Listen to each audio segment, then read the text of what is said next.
I'm often asked what the term charrette means. It's not a term that most people are familiar with. In the French language, it is the word for little chariot, and in the Beaux-Arts School of Design in Paris, which was the first organized school for design back in the 1700s and early 1800s, they would roll a cart through the studio, and if your drawings weren't on the cart, you received a failing grade. So architects learn in architectural school that a charrette is a form of design where you get the key people around the table and you design by making decisions quickly with everybody in the room at the same time, enabling the architect to work directly with the clients. And traditionally, architects tend to work on designs in their offices, whereas the charrette allows them to conduct the design exercise in the presence of the client. It engages the client, engages those that are involved in ministry at a much higher level. And the end result is that a building will be much more suited to the ministries of any particular group using this form of design. We've practiced this hundreds of times and have found it to be a very efficient way to get to a good solution quickly, or multiple solutions quickly. So for ministries, this is a particularly effective tool for design because we often find that it's the first time that the ministry organization will come together to talk about what their needs are.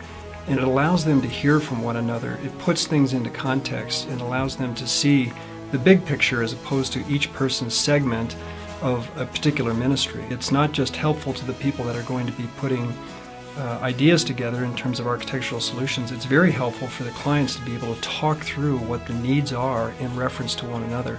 So we find that it builds unity, and building unity in the design exercise can be a tremendously valuable tool.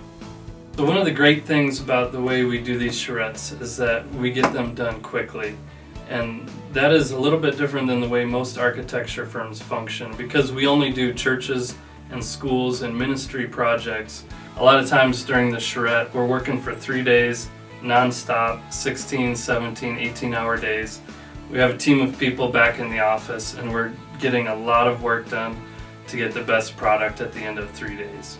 And one of the reasons we designed the charrette to work this way is that it saves time for the church. Within 3 days, we have the preliminary design about 95% of the way done. We were contacted recently by a church in New England, and they had spent 4 years and spent over $100,000 on an architect, and they didn't do as much work as we do in 3 days. This church called us and they said, "Hey, what can you do?" And we looked at everything, and I didn't know that the church had spent so much money on the drawings, and I said, "Pastor, a lot of churches will spend over $100,000 on this sort of thing, and we'll spend a tenth of that and get it done in 3 days." So that's kind of one of the benefits that we bring to the table, because we've done hundreds upon hundreds upon hundreds of ministry projects. We were able to produce these pretty quickly, and we do this intensive 3-day design charrette in order to bring that value to the table. So we really feel that there's a benefit to this charrette process because it brings the design team into the process and really develops some ownership within that. If you were to develop these plans with a standard architect who would take your ideas and disappear for a couple months before coming back, you really wouldn't get that buy-in that you get along with bringing the design team in for an intensive period of time, and you can really develop some strong momentum and some strong ownership that way. Day one of the charrette, then we go ahead and meet with the client and with a team that they have assembled. That team is typically a group of individuals that are key stakeholders within the church: pastors, administration, leadership. So that first night we're discussing with that group space planning diagrams. We take those pieces, and that's how we base the design for the rest of the next 3 days. Day two, then we come back with plans, floor plans, and master plans, and we use those to guide our discussion for the second day. At that point, we're able to discuss adjacencies, which spaces need to be next to others, the approximate sizes of those spaces, and how they fit together. And at that point, we're discussing that on the master plan site as well as the floor plan.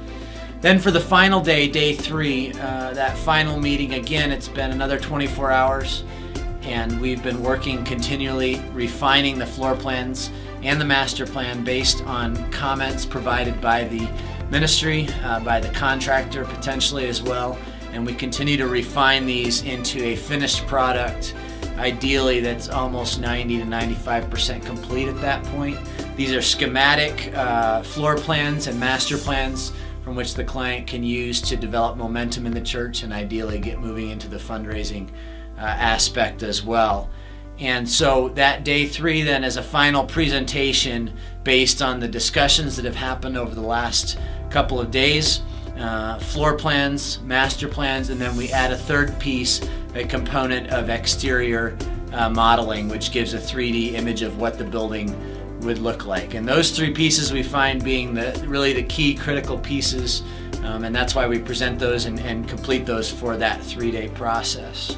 I just had a project that I was working on where we had talked about some specific ideas and such the first 1 or 2 nights, and then that 3rd night came along and there was someone who hadn't been there for the first 2 nights, and he finally got there the last night for the final meeting, and he started asking questions and suggesting alternatives that had already been discussed. And it was really exciting to see the design team from the church actually beginning to take ownership for the plans and looking and talking and helping this person along the way and saying, hey, we're doing it this specific way because we want this, because we want these ministries, because we believe in this. This is the reasoning that we've really come through. And a lot of that stuff is guided by the architect, but when you start to see those things take shape through the Charrette process where the design team from the church is actually taking ownership, that's a real strong piece to continuing to develop that momentum and continue that growth into the church as a whole. And I would anticipate that church specifically